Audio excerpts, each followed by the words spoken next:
Welcome to my YouTube channel 02 pi classes. बच्चों आज हम लोग यहाँ पर फिजिक्स के पोर्शन में, ठीक है बच्चों, क्लास 12 के इंटरमीडिएट के फिजिक्स के पोर्शन से हम लोग बच्चों यहाँ पर कूलाम के नियम का सदिश यहाँ पर स्वरूप देखेंगे। बहुल आवेशों के बीच अध्यारोपण के सिद्धांतों का अध्ययन करेंगे बच्चों यहाँ पर, ठीक है। कूलाम के नियम का महत्व क्या है उसके बारे में अध्ययन करेंगे बच्चों, ठीक है। यहाँ पर वैद्युत आकर्षण बल, यहाँ पर वैद्युत बल और आकर्षण बल की तुलना करेंगे यहाँ पर, ठीक है बच्चों। इससे पहले का, ठीक है बच्चों, इससे पहले का आपका जो हम लोग का यह लेसन है बच्चों, यहाँ पर हम लोग अध्ययन कर चुके हैं बच्चों। यहाँ पर इससे पहले वाले वीडियो में आप जाकर देख सकते हैं। उस वीडियो में हम लोग वैद्युत आवेश क्या होता है बच्चों, यहाँ पर धनायन क्या होता है बच्चों, ऋणायन किसे कहते हैं, ठीक है। कूलाम का नियम क्या होता है बच्चों, परावैद्युतांक क्या होता है, उसके बारे में अच्छे से अध्ययन कर चुके हैं, ठीक है बच्चों। इसमें आप अध्ययन करेंगे हम लोग बच्चों, यहाँ पर देख सकते हैं कूलाम के नियम का सदिश स्वरूप, यानी coulombs law in vector form में। याद रखिएगा किस में पढ़ेंगे बच्चों हम लोग, यहाँ पर वेक्टर फॉर्म में पढ़ेंगे। याद रखिएगा ये क्या है बच्चों, आपका कूलाम लॉ है आपका वेक्टर फॉर्म में, ठीक है बच्चों। यहाँ सब चित्र देख सकते हैं, यहाँ पर है इस तरह से दो आवेश Q1 और Q2 रखे गए इस तरह से, ठीक है। यहाँ पर बल इस तरह से देख सकते हैं, यह F इस साइड में लग रहा है, यह F21 है, और इस साइड में लग रहा है तो यहाँ पर R21 है इसका, ठीक है। यहाँ पर जो Q1 है उसका यहाँ पर देख सकते हैं R यहाँ पर 12 है, ठीक है, और इसका बल क्या है R, इसका यहाँ पर F12 के रूप में है। तो यहाँ पर देख सकते बच्चों, यहाँ पर इसका है करा है, माना Q1 व Q2 एक ही चिन्ह के दो बिंदु आवेश है, जो बिंदुओं A व B पर निर्वात में रखे गए हैं तथा उनके बीच की दूरी क्या है बच्चों, यहाँ पर R है। कह रहा है कि यह जो दो आवेश रखे गए हैं Q1 व Q2 ये निर्वात में रखे गए हैं, और इनके जो बीच की दूरी है यहाँ से यहाँ तक की जो दूरी है बच्चों आप देख सकते हैं, यह क्या है यहाँ पर स्मॉल r के रूप में है।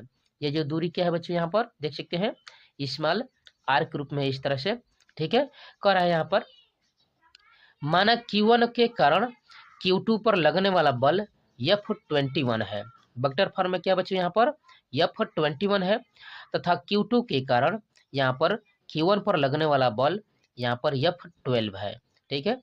Q1 के कारण Q2 पर, जो Q1 है इसके कारण Q2 पर जो बल लग रहा है बच्चों वह है आपका क्या है, यहाँ पर देख सकते हैं F, यहाँ पर Q1 के कारण Q2 पर जो बल लग रहा है इधर की ओर, यानी F21 है, और Q2 के कारण, इस Q2 के कारण जो Q1 पर बल लग रहा है बच्चों F12 है। तब इसको हम लोग वेक्टर फॉर्म में लिख सकते हैं इस तरह से, F21 वेक्टर फॉर्म में equal to 1/4πε0 Q1 into Q2 बट्टा में R², और कैप देख सकते हैं R यहाँ पर 12 के रूप में है, ठीक है। जहाँ कर रहा है कि R12 Q1 से Q2 की ओर इंगित करने वाला एकांक वेक्टर है।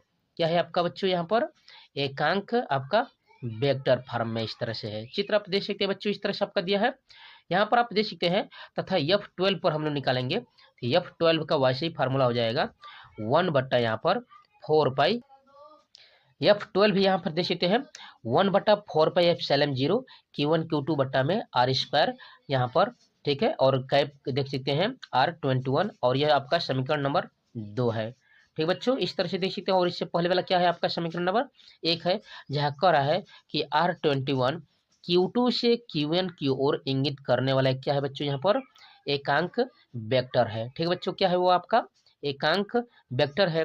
अतः समीकरण से देख सकते कर रहा है कि समीकरण 1 व 2 कूलाम के नियमों को यहाँ पर सदिश रूप में व्यक्त करता है। इन्हें हम लोग दूसरे रूप में भी लिख सकते हैं, ठीक है, ठीक है। क्या लिख सकते हैं बच्चों, यहाँ पर हम लोग दूसरे रूप में लिख सकते हैं, यदि R12 Q1 से Q2 की ओर विस्थापित यहाँ पर सदिश है, तब R12 यहाँ पर R कैप 12 बराबर हो जाएगा R यहाँ पर वेक्टर के फॉर्म में R12 बटा में R हो जाएगा, ठीक है। अब समीकरण 1 यहाँ पर देखेंगे, यहाँ पर F21 वेक्टर के रूप में इक्वल टू 1/4πε0 Q1 Q2 बटा में RQ, और यहाँ पर हो जाएगा यहाँ पर R12, ठीक है। जहाँ का देख सकते हैं कि R विस्थापन सदिश R12 का क्या है बच्चों परिमाण है, अर्थात कह सकते हैं R बराबर माड यहाँ पर वेक्टर रूप में R12 है। इसी प्रकार R यहाँ पर देख सकते हैं, इसी प्रकार करा कि F12 यहाँ पर देख सकते हैं जो वेक्टर फॉर्म में है 1/4πε0 Q1 Q2 बटा में आर क्यू हो जाएगा R21 के रूप में। इस तरह से वेक्टिव फॉर्म है, जहाँ कह सकते हैं कि R equal to mod R यहाँ पर 12 है। ठीक है बच्चों, इस तरह से आप देख सकते हैं यहाँ पर। ठीक है, आपका क्या है यहाँ पर R12 के रूप में है, इस तरह से। ठीक है, और इस तरह से यहाँ पर आपने दो समीकरण निकाला। अब इन समीकरणों से हम लोग देखेंगे। ठीक है, यहाँ से देख सकते हैं कह रहा है कूलाम के नियम का सदिश स्वरूप का यहाँ पर महत्व, importance of coulombs law in vector form की बात कर रहा है। कह रहा है कि इससे निम्नलिखित अतिरिक्त सूचनाएं मिलती है। क्या मिलती है बच्चों यहाँ पर देख सकते कह रहा है, चूंकि यहाँ पर कैप R12 तथा R यहाँ पर 21 विपरीत दिशाओं में एकांक वेक्टर है, अतः R21 इक्वल टू -R12 है। ठीक है, तब आप कह सकते हैं कि समीकरण 1 व 2 से स्पष्ट है कि वेक्टर फॉर्म में F21 इक्वल टू -F12, अर्थात दोनों आवेशों द्वारा एक दूसरे पर लगने वाला बल बराबर तथा विपरीत है। यहाँ से आप देख सकते हैं कि यह जो दोनों यहाँ पर वेक्टर फॉर्म में लिखे गए हैं, यह दोनों बल आपस में क्या है, ये बराबर है, लेकिन बस इसका जो चिन्ह है वो विपरीत है। अब आप जानते हैं बच्चों, यहाँ पर न्यूटन के नियम से, यहाँ पर तृतीय नियम से आप जानते हैं, यहाँ पर एक्शन, जितना एक्शन होगा उतना ही रिएक्शन की बात कर रहा है, लेकिन विपरीत होता है यहाँ पर। ठीक है, यहाँ पर तो वही बात यहाँ पर आप देख सकते हैं, कर रहा है कि जितना बल है, बल तो इक्वल है, लेकिन इसके साइन क्या है, यहाँ पर एक प्लस और माइनस है। ठीक बच्चों, इस तरह से इसका साइन क्या है, अपोजिट है। अतः कह रहा है कि जो बल तो बराबर है लेकिन विपरीत है। इस प्रकार से कूलाम का जो नियम है, न्यूटन के तीसरे नियम का क्या करता है बच्चे, यहाँ पर पालन करता है। जो कूलाम का नियम है, जो वेक्टर फॉर्म है, जो वेरी वेरी मोस्ट इंपोर्टेंट है बच्चों। ठीक है, वह क्या करता है, यहाँ पर न्यूटन के तृतीय नियम का क्या करता है बच्चों, फॉलो करता है, पालन करता है। तो आप अध्ययन कर रहे हैं बच्चों 0 to पाई क्लासेज के चैनल पर। यहाँ पर 9, 10, 11, 12 के सभी विषयों की तैयारी फुल डिटेल और कॉन्सेप्ट बाय कॉन्सेप्ट कराई जा रही है बच्चों। इसलिए आप 0 to पाई क्लासेज के परिवार के साथ जुड़िए बच्चों। वीडियो को लाइक शेयर और सब्सक्राइब जरूर कीजिए। ठीक है, तो यहाँ पर देख सकते हैं, तो पहला था। दूसरा देख सकते कह रहा है पुनः समीकरणों 1 व 2 से दोनों आवेशों Q1 व Q2 को मिलाने वाली रेखा के अनुदिश लगने वाला जो बल है, हे बच्चों, यह जो लगने वाला आपका बल है, बल कौन कौन सा था बच्चों, यहाँ पर देख सकते हैं कह रहा है F12 व F21 परस्पर विपरीत है, अर्थात स्थिर वैद्युत बल केंद्रीय बल होते हैं। यहाँ पर जो स्थिर वैद्युत बल क्या होता है बच्चों, यहाँ पर कह रहा है कि वह जो बल होता है वो कैसा होता है, वो केंद्रीय बल होता है। कैसा होता है बच्चों, यहाँ पर वो केंद्रीय बल होता है, इस तरह से। ठीक है, कौन, यहाँ पर जो यहाँ पर आवेश पर लगने वाले, यहाँ पर रेखा के अनुदिश लगने वाला जो बल है वो विपरीत है, तब ऐसा होता है। ठीक है बच्चों, इस तरह से आपने देखा यहाँ पर कूलाम के नियम का सदिश स्वरूप। ठीक है, कूलाम के नियम का यह क्या था बच्चों, आपका सदिश स्वरूपण था। अब हम लोग चलते हैं बहुल आवेशों के बीच यहाँ पर बल। ठीक है, यानी यहाँ पर हम लोग सीखेंगे बच्चों, यहाँ पर अध्यारोपण का सिद्धांत, फोर्स बिटवीन मल्टी यहाँ पर प्लस चार्ज, प्रिंसिपल ऑफ यहाँ पर सुपर पोजिशन की बात करेंगे, अध्यारोपण का सिद्धांत के बारे में अध्ययन करेंगे बच्चों। ठीक है, तो यहाँ से देख सकते हैं कह रहा है यदि किसी निकाय में, ठीक है, कह रहा है कि कोई भी निकाय ले लीजिए, कह रहा है कि यदि किसी निकाय में अनेक आवेश हो, क्या हो, यहाँ पर देख सकते हैं कह रहा है कि यदि किसी निकाय में अनेक आवेश हो तो उनमें से किसी एक आवेश पर बल, तो कह रहा है इन उसमें से किसी भी एक आवेश पर जो बल होता है अन्य बलों के कारण अलग अलग बलों के वेक्टर योग के बराबर होता है। इसी को हम लोग क्या कहते हैं बच्चों, अध्यारोपण का सिद्धांत कहते हैं। क्या कहते हैं बच्चे, यहाँ पर अध्यारोपण का सिद्धांत इसे ही कहते हैं। यहाँ पर देख सकते हैं कह रहा है यदि किसी निकाय में, कोई भी निकाय ले लीजिए यहाँ पर, तो उसमें से किसी भी, उनमें से किसी एक पर कोई जो आपका आवेश है, जैसे Q1 है, Q2 है, यहाँ पर देख सकते हैं Q1 है, Q2 है, Q3 है, यहाँ पर Q4 है, ऐसे डैश डैश Qn ले लिया गया है, और इस किसी भी आवेश पर बल लग रहा है, तो कह रहा है कि अन्य आवेशों के कारण, जो अन्य आवेश है उसके कारण अलग अलग बलों के वेक्टर योग के बराबर होता है। ठीक है, और इसे ही हम लोग क्या कहते हैं बच्चों, यहाँ पर अध्यारोपण का सिद्धांत कहते हैं। क्या कहते हैं हम लोग उसे? अध्यारोपण का हम लोग क्या कहते हैं बच्चों? यहाँ पर सिद्धांत कहते हैं। इस बात का ध्यान दीजिएगा, ठीक है। देख सकते हैं यहाँ पर कह रहा है कि माना कि निकाय में n आवेश Q1 Q2 Q3 Qn है। क्या है बच्चों? यहाँ पर माना कि जो निकाय है उसमें n आवेश है। आप देख सकते हैं यहाँ पर कह रहा है Q1 Q2 Q3 और Qn। इस तरह से आपने देखा यहाँ पर यह जो निकाय था बच्चों, इस तरह से आपका Q1 यहाँ पर Q2 Q3 और यहाँ पर Qn इस तरह से आपके निकाय लगे थे, ठीक है। कह रहा है कि चित्र में आप देख सकते हैं, कह रहा है आगे कि माना इनमें Q1 पर वैद्युत बल ज्ञात करना है। इसी Q1 पर क्या करना है बच्चों? आपको वैद्युत बल क्या करना है? इसको ज्ञात करना है। तथा जो Q2 है, Q3 है, Qn है के सापेक्ष आवेश Q1 की स्थिति वेक्टर यहाँ पर क्रमशः यहाँ पर दर्शाए गए बच्चों। यहाँ पर क्या दिखाए गए हैं? यहाँ पर R12 R13 dash dash R1n के रूप में दर्शाया गया है। यानी R12 R13 यहाँ पर और यहाँ पर R1n के रूप में। तब क्या हो जाएगा? आवेश Q1 के यहाँ पर Q2 के कारण Q1 पर वैद्युत बल, तो F12 इक्वल टू 1/4 पे एप्सिलॉन 0 Q1 इंटू Q2 बट्टा में R12 का स्क्वायर और कैप R21, ठीक है बच्चों। इस तरह से आप देख सकते हैं यहाँ पर, ठीक है।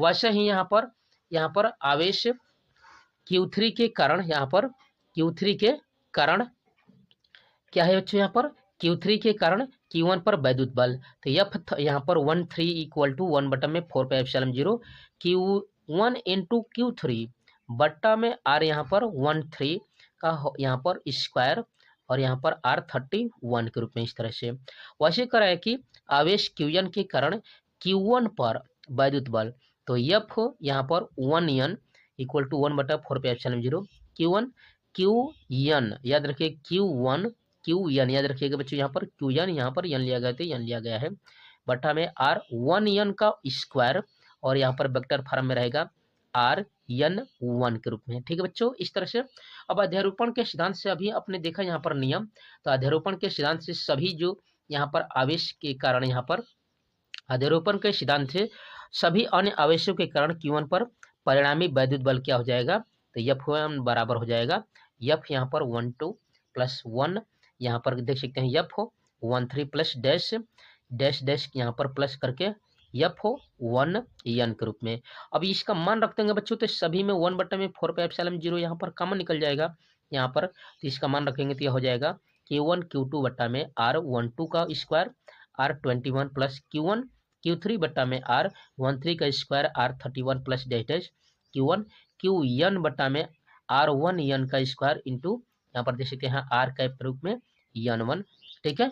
इस तरह से किसी भी अन्य आवेशों पर यहाँ पर शेष बचे आवेशों के कारण यहाँ पर लगने वाले बल को ज्ञात करने के लिए हम लोग यही विधि अपनाते हैं बच्चों, ठीक है। क्या करते हैं बच्चों? यहाँ पर यही विधि अपनाई जाएगी और इस तरह से देख सकते हैं आपका यहाँ पर उदाहरण के लिए Q2 पर यहाँ पर अन्य सभी आवेशों के कारण वैद्युत बल, तो F2 बराबर यहाँ पर F 21 प्लस F 23 यानी 21 प्लस 23 इस तरह से प्लस डैश 2n के रूप में है। और वैसे 1/4 पे एप्सिलॉन 0 यहाँ पर Q2 Q1 बट्टा में यहाँ पर R21 का स्क्वायर, इस तरह से आप देख सकते हैं, ठीक बच्चों। यहाँ पर आपने देखा इस तरह से, ठीक है। आगे बढ़ेंगे बच्चों तो देख सकते हैं यहाँ पर है कह रहा है यहाँ पर वैद्युत बल की गुरुत्वाकर्षण बल से तुलना, comparison of electric force to gravitational force के बारे में यहाँ पर देख सकते हैं बच्चों।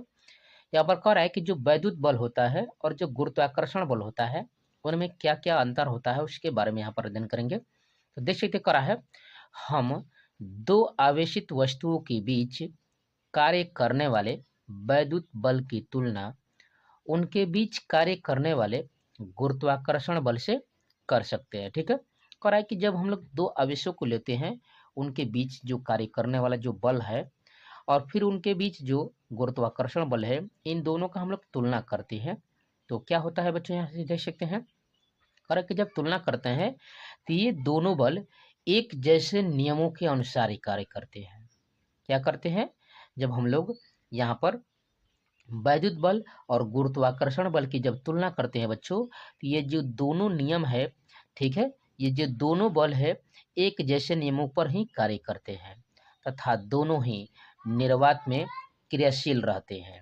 क्या रहते हैं, दोनों ही निर्वात में क्या रहते हैं बच्चों, क्रियाशील रहते हैं, परंतु इनमें कुछ अंतर भी होता है। ठीक है, कह रहा है कि जब दोनों का जो हम लोग तुलना करते हैं तो निर्वात में, वैक्यूम में, ठीक है, यहाँ पर क्रियाशील तो रखते हैं लेकिन इनमें कुछ अंतर आ जाता है। और क्या अंतर होता है बच्चों, तो देख सकते हैं करा है यहाँ पर पहला, वैद्युत बल आकर्षण बल भी हो सकता है तथा प्रतिकर्षण बल भी। जो वैद्युत बल होता है बच्चों, उसको करा कि या तो वह आकर्षण बल हो सकता है और नहीं तो वह क्या हो सकता है, प्रतिकर्षण बल हो सकता है, यानी दोनों में से कोई एक हो सकता है। ठीक है, यह कब होगा, कौन सा होगा बच्चों, याद रखिएगा, यह क्या रहेगा, जब वैद्युत बल रहेगा तब ऐसा होगा। वैद्युत बल के ही बारे में याद रखिएगा कि वैद्युत बल ही या तो आकर्षण बल दिखा सकता है, नहीं तो प्रतिकर्षण बल को दर्शा सकता है। जबकि यहाँ पर कह रहा है कि जो गुरुत्वाकर्षण बल है, ठीक है बच्चों, जो आपका गुरुत्वाकर्षण बल है सदैव आकर्षण बल ही होता है। जो गुरुत्वाकर्षण बल की बात हम लोग जब करने लगेंगे तो हमेशा आकर्षित करेगा वस्तुओं को, आवेशों को क्या करेगा, यहाँ पर आकर्षित करेगा। ठीक है बच्चों, यह क्या करेगा, इसको आकर्षित करेगा। लेकिन वैद्युत बल क्या करेगा, तो वैद्युत बल में आकर्षण भी होगा और प्रतिकर्षण भी होगा, दोनों हो सकता है। इससे यह पता लग चलता है कि आवेश दो प्रकार का हो सकता है। ठीक है, इस प्रकार से हम लोग यहाँ पर कंफर्म कर सकते हैं बच्चों, यहाँ पर कंफर्म कर सकते हैं कि जो आवेश होते हैं वो कितने प्रकार के होते हैं बच्चों, यहाँ पर दो प्रकार के होते हैं। कितने प्रकार के होते हैं बच्चों, यहाँ पर दो प्रकार के होते हैं। जबकि यहाँ से देख सकते हैं कर है, जबकि द्रव्यमान केवल एक ही प्रकार का हो सकता है। ठीक है, यहाँ पर जो आवेश होता है वह तो दो प्रकार का हो सकता है, लेकिन उसका जो द्रव्यमान है केवल एक ही प्रकार का क्या होगा बच्चों, वह हो सकता है, यहाँ पर होगा। ठीक है, जो उसका द्रव्यमान है वह एक ही प्रकार का होगा। यह पहला अंतर आपने देखा कब, जब हमने वैद्युत बल की और गुरुत्वाकर्षण बल की तुलना किया, तब ऐसा कंडीशन उत्पन्न हुआ। ठीक है बच्चों, आगे बढ़कर देख सकते हैं दूसरा क्या कर रहा है यहाँ पर। ठीक है बच्चों, दूसरा कर रहा है वैद्युत बल दोनों आवेशों के बीच के माध्यम पर निर्भर करता है।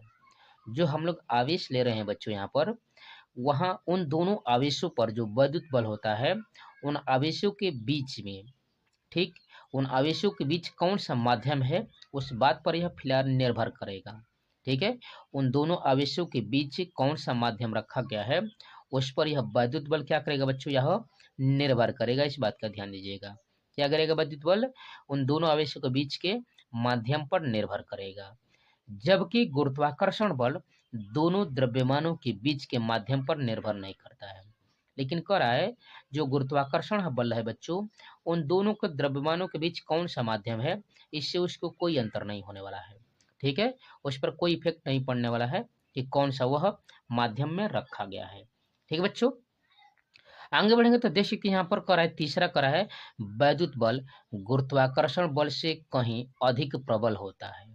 याद रखिएगा बच्चों, यहाँ पर कभी कभी यहाँ पर बहुविकल्पी में पूछ देता है चार विकल्प देकर। यहाँ पर जो वैद्युत बल होता है गुरुत्वाकर्षण बल से क्या होता है, अधिक होता है।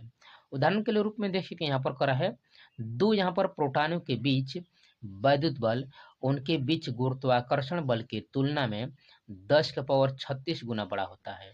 ठीक है, जो वैद्युत बल होता है यहाँ पर गुरुत्वाकर्षण बल की तुलना में दो प्रोटॉन जब लेते हैं तो उससे यहाँ पर 10⁻36 गुना बड़ा हो जाता है। दो इलेक्ट्रॉनों के बीच तो यह और भी अधिक, अर्थात यहाँ पर देख सकते हैं 10⁻43 गुना बड़ा हो जाता है। ठीक है, कितना गुना बड़ा हो जाता है बच्चों, 10⁻43 गुना। ठीक है बच्चों, अब आगे बढ़कर देख सकते हैं यहाँ पर जो वेरी वेरी मोस्ट इंपोर्टेंट है, तो आप अध्ययन करेंगे बच्चों। आगे बढ़ेंगे बच्चों, देख सकते हैं यहाँ पर कह रहा है कि कूलाम के नियम का महत्व। जो कूलाम का हमने नियम पढ़ा है बच्चों, यहाँ पर उसका इम्पोर्टेंस क्या है बच्चों, तो देख सकते हैं वेरी वेरी मोस्ट इंपोर्टेंट है। कह रहा है कूलाम का नियम बहुत बड़ी दूरियों से लेकर बहुत छोटी दूरियों तक, यहाँ तक कि परमाणुविक दूरियों, यानी लगभग में कह रहा है यहाँ पर 10⁻⁻11 मीटर, तथा नाभिकीय दूरियां यानी लगभग में कह सकते हैं बच्चों 10⁻⁻15 मीटर तक के लिए सत्य है। यह कूलाम का नियम है बच्चों, यहाँ पर लिमिटेशन है इसका, याद रखिएगा, बहुत बड़ी दूरियों से लेकर बहुत छोटी दूरियों के बीच यह कार्य करता है। ठीक है, अतः इस नियम से न केवल आवेशित वस्तुओं के बीच कार्य करने वाले बलों का ही ज्ञान होता है, जबकि उन बलों की भी व्याख्या करने में सहायता मिलती है जिसके बीच यहाँ पर, जिसके कारण यहाँ पर देख सकते हैं किसी परमाणु के इलेक्ट्रॉन उसके नाभिक के साथ बंध कर परमाणु की रचना करते हैं। ठीक है, यह व्याख्या देख सकते हैं। कारक दो अथवा दो से अधिक परमाणु परस्पर बंध कर अणु की रचना करते हैं तथा अनेक परमाणु अथवा अणु परस्पर बंध कर ठोसों तथा द्रवों की रचना करते हैं। अतः हमारे दैनिक जीवन में अनुभव यहाँ पर देने वाले अधिकांश ऐसे बल है जो गुरुत्वाकर्षण बल तो नहीं है, वैद्युत बल ही है। ठीक है, इस तरह से देख सकते हैं। करा है यहाँ पर परमाणु के नाभिक के भीतर उपस्थित कणों और उसकी उपस्थित भीतर क्या होते हैं, तो प्रोटॉनों और न्यूट्रॉनों के बीच एक अन्य अति तीव्र आकर्षण बल कार्य करता है। ठीक है, जो उपस्थित कण होते हैं न्यूट्रॉन और प्रोटॉन के बीच एक अन्य अति तीव्र आकर्षण बल कार्य करता है जो कि इन कणों को परस्पर बांधे रखता है। क्या करता है, उसे परस्पर बांधे रखता है। इसे नाभिकीय बल कहते हैं। यह बल कणों के आवेशित अथवा अनावेशित होने पर निर्भर नहीं करता और न ही उसका कूलाम के नियम से कोई संबंध होता है।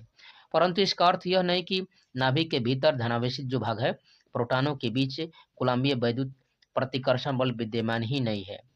यहाँ पर वैद्युत प्रतिकर्षण बल विद्यमान है, यद्यपि यह नाभिकीय आकर्षण बल के सामने बहुत तुच्छ है, बहुत छोटा है इसलिए, तथा नाभिक के अंदर महत्वपूर्ण भूमिका निभाता है। यदि यह बल न होता तो भारी नाभिकीय रेडियोएक्टिव न होते तथा यूरेनियम से आगे आने वाले जो भी भारी तत्व है, ठीक है, अस्थाई, यहाँ पर अस्थाई, जो कि अस्थाई है, करे क्या अस्थाई होते हैं इस तरह से।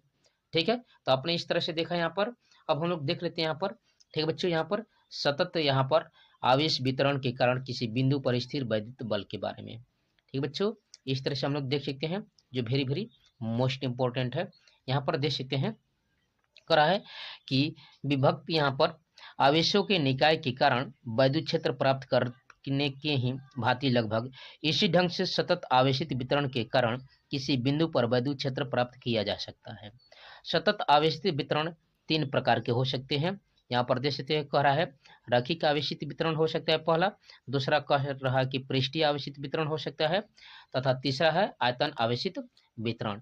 जिसमें से आप देख सकते हैं बच्चों यहाँ पर देख सकते हैं बच्चों, जो वेरी वेरी मोस्ट इंपोर्टेंट है, यहाँ पर रेखित आवेशित वितरण क्या होता है।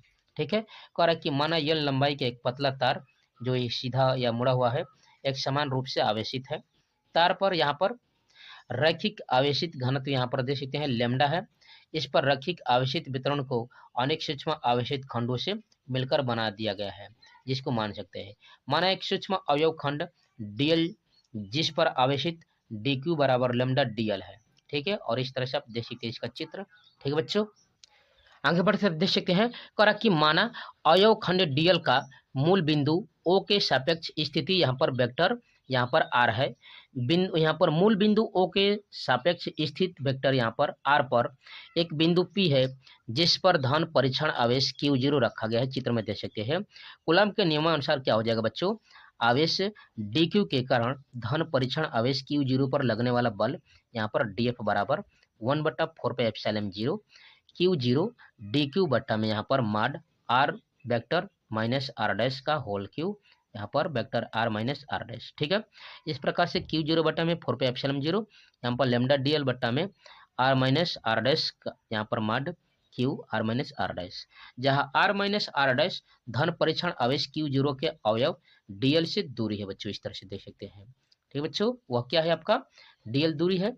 यहाँ पर संपूर्ण रैखिक आवेश के कारण DQ पर जो बल है F बराबर Q0 बटा में 4πε0 इंटीग्रेशन यल lambda R minus R dash बटा में mod R minus R dash का होल क्यू DL, इस तरह से देख सकते हैं। ठीक है बच्चों, तो इस तरह से आपने देखा। अगला यहाँ पर देख सकते हैं बच्चों पृष्ठ आवेश यहाँ पर वितरण क्या होता है, जो वेरी वेरी मोस्ट इंपॉर्टेंट है। यहाँ पर देख सकते हैं बच्चों इस तरह से।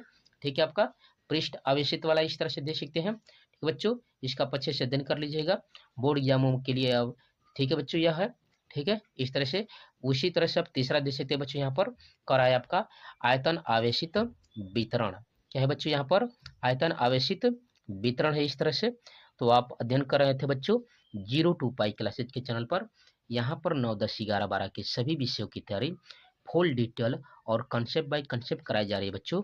इसलिए आप 02 पाई क्लासेस के परिवार से जुड़िए बच्चों। वीडियो को लाइक शेयर और सब्सक्राइब जरूर कीजिए। जो भी क्यूरी हो आप बच्चों कमेंट बॉक्स में कमेंट कर सकते हैं, ठीक है बच्चों। या जिस टॉपिक को चाहिए आपको बच्चों, यहाँ पर वीडियो प्रोवाइड करा दिया जाएगा बच्चों, यहाँ पर कमेंट में बॉक्स में कमेंट कर दीजिएगा, ठीक है बच्चों। तो thanks for watching my video. जय हिंद।